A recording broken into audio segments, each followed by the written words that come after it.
Salam sejahtera dalam kasih Kristus. Jumpa lagi dengan saya, Pendeta Don Walandungo.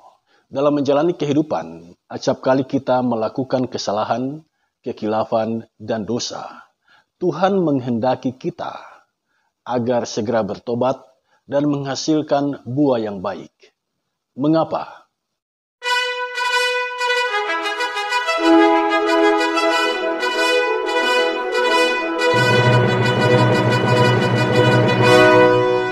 Mari kita belajar dari Lukas pasal 13 ayat 1 sampai ayat yang ke-9 dalam sorotan tema bertobat supaya tidak binasa.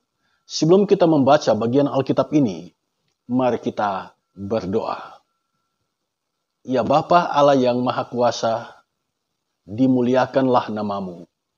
Engkaulah sumber hikmat. Saat ini kami mau belajar dari firman-Mu. Ya Roh Kudus, tuntun kami semua dengan kuasa-Mu, sehingga kami mengerti firman-Mu dan dapat mewujud nyatakan kebenaran firman ini di sepanjang perjalanan kehidupan kami. Kami menyambut pewartaan firman saat ini dengan penuh sukacita di dalam nama Tuhan Yesus. Amin. Lukas pasal 13 ayat 1 sampai ayat yang ke-9. Dosa dan penderitaan. Pada waktu itu datanglah kepada Yesus beberapa orang membawa kabar tentang orang-orang Galilea yang darahnya dicampurkan Pilatus dengan darah korban yang mereka persembahkan. Yesus menjawab mereka, "Sangkamu orang-orang Galilea ini lebih besar dosanya daripada dosa semua orang Galilea yang lain karena mereka mengalami nasib itu? Tidak, kataku kepadamu. Tetapi jikalau kamu tidak bertobat, kamu semua akan binasa atas cara demikian. Atau sangkamu ke-18 orang yang mati ditimpa menara dekat Siloam lebih besar kesalahannya daripada kesalahan semua orang lain yang diam di Yerusalem? Tidak, kataku kepadamu. Tetapi jikalau kamu tidak bertobat, kamu semua akan binasa atas cara demikian." Perumpamaan tentang pohon ara yang tidak berbuah. Lalu Yesus mengatakan perumpamaan ini. Seorang mempunyai pohon ara yang tumbuh di kebun anggurnya dan ia datang untuk mencari buah pada pohon itu. Tetapi ia tidak menemukannya. Lalu ia berkata kepada pengurus kebun itu, "Sudah 3 tahun aku datang mencari buah pada pohon ara ini dan aku tidak menemukannya. Tebanglah pohon ini. Untuk apa ia hidup di tanah ini dengan percuma?" Jawab orang itu, "Tuan, biarkanlah dia tumbuh tahun ini lagi. Aku akan mencangkul tanah sekelilingnya dan memberi pupuk kepadanya. Mungkin tahun depan ia berbuah. Jika tidak, tebanglah dia." Saudara yang dikasihi Tuhan, topik tentang pertobatan merupakan topik yang sangat penting di dalam ajaran Kristen. Sebab banyak orang yang bertobat pada akhirnya menjadi pengikut Kristus yang setia dan membuat kekristenan itu berkembang dengan pesatnya. Dari dalam Alkitab kita bisa mengambil contoh, misalnya Paulus. Paulus pada awalnya dia sangat benci dengan orang Kristen, dia mengejar orang Kristen, menangkap dan menganiayanya. Tetapi setelah dia bertobat, dia menjadi pemberita Injil yang luar biasa. Dia mengabarkan Injil dari Yerusalem sampai ke kota Roma, dari benua Asia sampai ke benua Eropa. Contoh lain, Agustinus, seorang bapak gereja yang terkenal itu. Ketika dia masih muda, dia menghabiskan hidupnya melakukan banyak kejahatan. Tetapi setelah dia bertobat, dia menjadi penulis yang terkenal dan pemikirannya sangat cemerlang. Inilah 2 contoh yang saya kemukakan di sini. Contoh orang yang bertobat dan setelah mereka bertobat, mereka membuat kekristenan itu semakin berkembang di dunia ini. Saudara sekalian, saat ini kita belajar tentang topik pertobatan. Belajar dari Lukas pasal 13 ayat 1 sampai ayat yang ke-9. Pertanyaan mendasar sebelum kita lanjut. Mengapa Lukas mengangkat topik pertobatan ini? Apa sesungguhnya tujuan yang mau dicapai oleh penginjil Lukas? Begini saudara, kitab Lukas ini ditulis oleh Dr. Lukas pada tahun 62 Masehi. Kitab ini ditulis kepada jemaat yang berada di luar kota Yerusalem. Umumnya adalah non-Yahudi. Ada dua persoalan serius yang sedang dihadapi oleh jemaat kala itu. Yang pertama, di antara jemaat ada yang mengalami krisis pengharapan kedatangan Yesus Kristus kembali. Ada orang yang lesu imannya. Mereka selalu bertanya, kapan Yesus datang kembali? Mengapa sampai sekarang Yesus tidak datang kembali? Karena penantian itu dirasa sudah cukup lama. Banyak warga jemaat yang mengalami kelesuan iman. Itu persoalan pertama yang sedang dihadapi oleh penginjil Lukas. Persoalan yang kedua adalah ada banyak orang-orang kaya yang memeluk kekristenan. Mereka menjadi Kristen, tetapi tabiat mereka yang egois, yang tamak, yang tidak peduli dengan orang miskin, tetap mereka miliki. Menghadapi dua persoalan ini, Lukas mengangkat topik pertobatan ini. Lukas seolah mau mengatakan, untuk apa menjadi Kristen kalau engkau tidak bertahan dalam pengharapan, berpengharapan bahwa Yesus Kristus akan datang kembali dalam kemuliaannya. Penginjil Lukas seolah mau mengatakan, untuk apa memeluk kekristenan kalau tabiatmu tetap tidak berubah, egois, tamak, dan tidak peduli dengan orang-orang miskin. Karena adanya fakta orang Kristen yang tetap memiliki tabiat yang tidak Kristiani, maka penginjil Lukas mengangkat topik pertobatan ini ditulis dalam kitab Injilnya. Dengan menulis topik ini, Lukas punya tujuan agar jemaat menjalani kehidupan sesuai dengan iman Kristen. Jemaat yang dikasihi Tuhan, mari kita arahkan perhatian kita pada bacaan kita saat ini, Lukas 13 ayat 1 sampai ayat yang ke-9. Dalam kisah ini, Yesus didatangi oleh orang-orang Galilea dan menyampaikan sebuah berita bahwa ada orang-orang Galilea yang telah dibunuh oleh Pilatus. Dan Pilatus mencampur darah dari orang-orang yang dibunuhnya itu dengan darah korban yang dipersembahkan oleh orang-orang Galilea. Ini tentu saja membuat cerita ini menjadi cerita yang heboh. Mengapa? Karena tidak lazim terjadi ada orang dibunuh kemudian darahnya dicampurkan dengan darah korban. Nah, karena berita ini sudah heboh, berita ini sudah menyebar kemana-mana, beberapa orang Galilea datang kepada Yesus dan menanyakan tentang hal ini. Yesus menjawab pertanyaan mereka dengan kalimat ini. Sangkamu orang-orang Galilea ini lebih besar dosanya daripada dosa semua orang Galilea yang lain karena mereka mengalami nasib itu. Dari jawaban yang diberikan oleh Yesus ini, kita bisa memahami motivasi orang-orang yang datang kepada Yesus menyampaikan berita ini adalah apa sesungguhnya pandangan Yesus tentang orang-orang ini. Orang-orang yang datang ini punya pemahaman bahwa orang-orang yang dibunuh oleh Pilatus ini adalah sebuah musibah, dan musibah itu terjadi akibat dosa dari orang-orang ini. Pandangan seperti ini sebenarnya bukan hanya muncul di zaman itu. Jauh sebelum itu, dalam pemahaman agama-agama kuno, Tuhan atau yang ilahi itu membalaskan kesalahan atau dosa yang dilakukan oleh manusia. Karena adanya pemahaman seperti ini, maka setiap musibah, setiap bencana selalu dihubungkan dengan hukuman yang dilakukan oleh Tuhan. Saudara sekalian, pemahaman seperti ini sesungguhnya punya pengaruh negatif.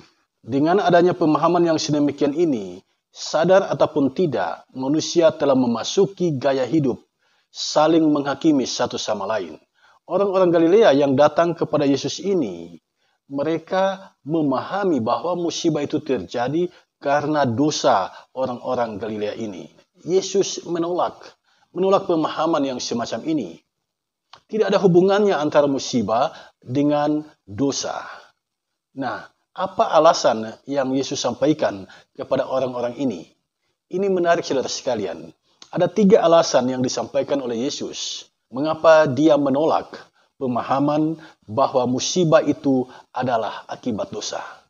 Jika Anda punya pemahaman terjadinya sebuah musibah adalah akibat dosa, terjadinya sebuah bencana adalah akibat dosa, Anda harus belajar dari bagian Alkitab ini.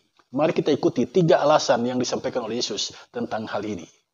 Yang pertama, mari kita lihat di dalam ayat yang kedua sampai ayat yang ketiga. Dalam ayat yang kedua dan ketiga tertulis seperti ini. Yesus menjawab mereka, "Sang kamu orang-orang Galilea ini lebih besar dosanya daripada dosa semua orang Galilea yang lain, karena mereka mengalami nasib itu. Tidak, kataku kepadamu, tetapi jikalau kamu tidak bertobat, kamu semua akan binasa atas cara demikian." Dari 2 ayat ini jelas bagi kita bahwa musibah yang dialami oleh orang-orang Galilea yang dibunuh oleh Pilatus bukanlah akibat dosa. Bukan. Lalu Yesus mengajarkan hal ini. Perhatikan ayat 3. "Tetapi jikalau kamu tidak bertobat, kamu semua akan binasa atas cara demikian." Jadi dalam hal melihat sebuah permasalahan, dalam hal melihat sebuah bencana, jauh lebih baik kita mengambil sikap bertobat daripada menghakimi orang-orang yang ditimpa oleh bencana. Saudara sekalian, saya harus mengatakan bahwa pemahaman yang dikritik oleh Yesus ini sesungguhnya ada di dalam kehidupan berjemaat, bahkan bermasyarakat. Ketika kita melihat ada orang yang mengalami musibah, ada orang yang mengalami bencana, apalagi orang itu malas ke gereja, malas berdoa, malas berbakti kepada Tuhan, cepat sekali kita akan menghubungkan itu dengan dosa. Jadi bencana yang dialami itu adalah akibat dosa. Pertanyaan bagi kita sekarang adalah, bagaimana jika yang mengalami musibah itu adalah orang yang rajin ke gereja, orang yang rajin berdoa, seorang majelis jemaat? Apakah kita juga akan mengatakan bahwa bencana itu adalah akibat dosa? Yesus menolak pemahaman yang seperti ini. Bagi Yesus ada yang jauh lebih penting dari pola pikir, dari pemahaman yang seperti ini. Daripada melihat sebuah bencana adalah akibat dari dosa manusia, lebih baik kita berpikir bagaimana kita bertobat, bagaimana kita menjalani kehidupan sesuai dengan kehendak Tuhan. Yesus mengingatkan kita di sini dalam ayat yang ketiga, "Tetapi jikalau kamu tidak bertobat," perhatikan baik-baik, "jika kamu tidak bertobat, kamu semua akan binasa atas cara demikian." Cara apa? Cara melihat musibah dan menghakimi orang yang ditimpa musibah. Seharusnya kita tidak demikian. Ketika ada orang yang ditimpa musibah, seharusnya kita berempati, menyatakan kasih kita kepadanya, mendoakan mereka, dan menolong mereka untuk keluar dari musibah itu.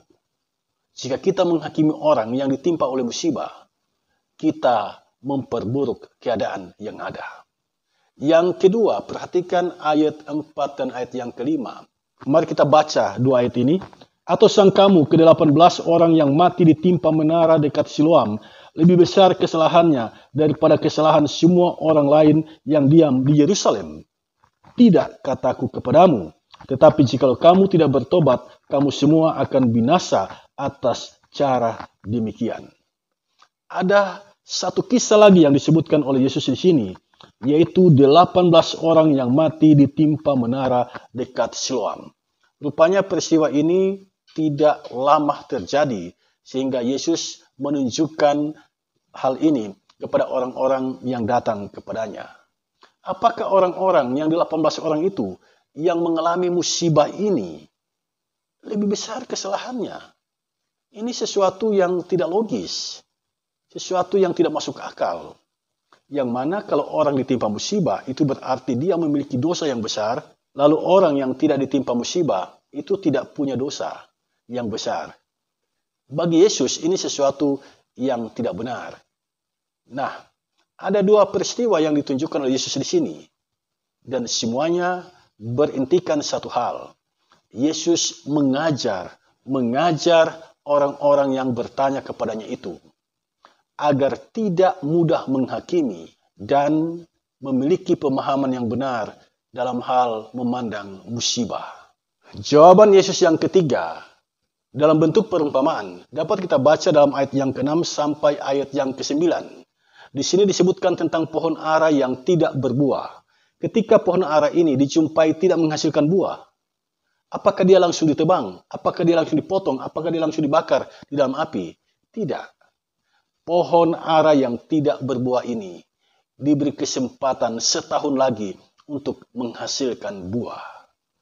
Nah, di sini Yesus sesungguhnya mengajarkan kita ketika manusia melakukan kesalahan, melakukan kekilafan, melakukan dosa, Tuhan masih memberikan kesempatan baginya untuk berbuah.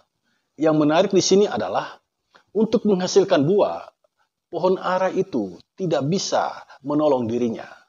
Untuk menghasilkan buah yang baik, ada penjaga kebun yang mencangkul tanah, yang memberi pupuk kepada pohon ara ini sehingga dia menghasilkan buah yang baik. Itu berarti jika kita mau menghendaki agar kita menghasilkan buah yang baik, pertobatan kita menghasilkan buah yang baik, kita tidak mungkin dapat melakukannya sendirian.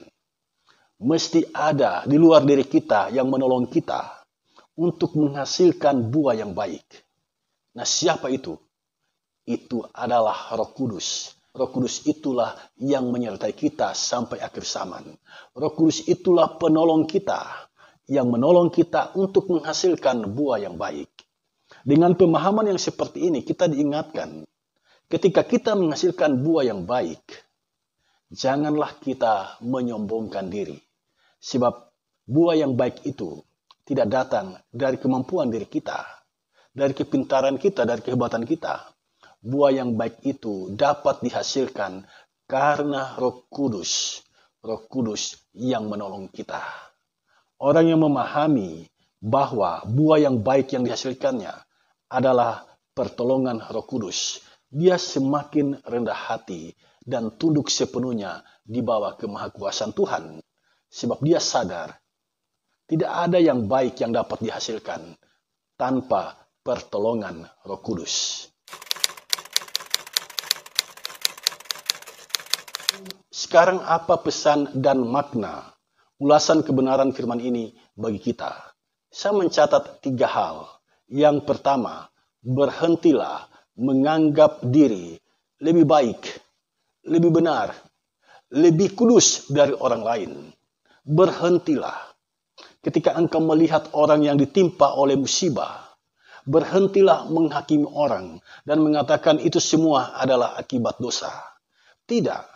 Musibah itu tidak ada hubungannya dengan dosa. Ketika engkau melihat orang yang ditimpa oleh musibah, tugasmu adalah membantu mereka, menolong mereka, mendoakan mereka, menolong mereka keluar dari musibah itu. Itu tugasmu. Berhentilah menghakimi mereka, seolah-olah musibah itu terjadi karena dosa mereka. Mengapa hal ini saya katakan saat ini? Sebab bukan tidak mungkin suatu hari kelak engkau mengalami musibah. Dan alangkah sakitnya hati di saat engkau mengalami musibah, orang menudingmu sebagai pendosa. Mari kita jalani kehidupan dengan saling mendoakan, saling membantu, saling menopang satu sama lain. Yang kedua, berhentilah menghakimi orang lain. Ketika seseorang berbuat salah, ketika seseorang berbuat dosa, tugas kita bukanlah menghakimi orang, tetapi menolong orang ini untuk bangkit keluar dari permasalahannya. Mengapa? Mengapa harus demikian? Sebab yang namanya manusia tidak luput dari kesalahan. Yang namanya manusia tidak luput dari kekilafan. Yang namanya manusia tidak luput dari dosa. Penghakiman tidak akan membuat keadaan menjadi lebih baik. Penghakiman itu semakin memperburuk relasi kita dengan sesama. Karena itu berhentilah berhentilah menghakimi orang lain. Yang ketiga, manusia yang berdosa digambarkan di sini seperti pohon ara yang tidak berbuah. Ketika pohon ara tidak berbuah, apakah pohon itu langsung ditebang? Tidak, saudara sekalian. Pohon itu diberi kesempatan untuk menghasilkan buah yang baik. Jadi selama engkau masih hidup, itu sesungguhnya adalah kesempatan yang diberikan oleh Tuhan untuk menghasilkan buah yang baik.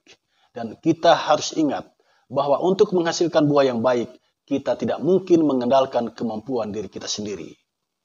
Ada Roh Kudus yang akan menjadi penolong kita. Jalanilah kehidupan dengan rendah hati, tunduklah di bawah kemahakuasaan Tuhan. Dia melawat kita dengan firman-Nya. Dan ketika kita mendengar firman Tuhan, terimalah itu dengan sukacita dan lakukanlah apa yang disampaikan oleh Tuhan melalui firman-Nya. Saudara, sampai di sini jelas Tuhan selalu memberikan kesempatan kepada kita untuk bertobat. Kita manusia bisa saja salah, bisa saja khilaf, bisa saja berbuat dosa. Ketika kita bertobat, Tuhan mengasihi kita dan menolong kita menghasilkan buah yang baik. Berdoalah dan mohonlah kekuatan dari Tuhan agar di dalam hidupmu engkau menghasilkan buah yang baik. Sebab jika tidak, kita pasti akan mengalami kebinasaan yang kekal. Orang yang bertobat dan menghasilkan buah yang baik di dalam Tuhan, dia pasti tidak binasa, melainkan beroleh hidup yang kekal.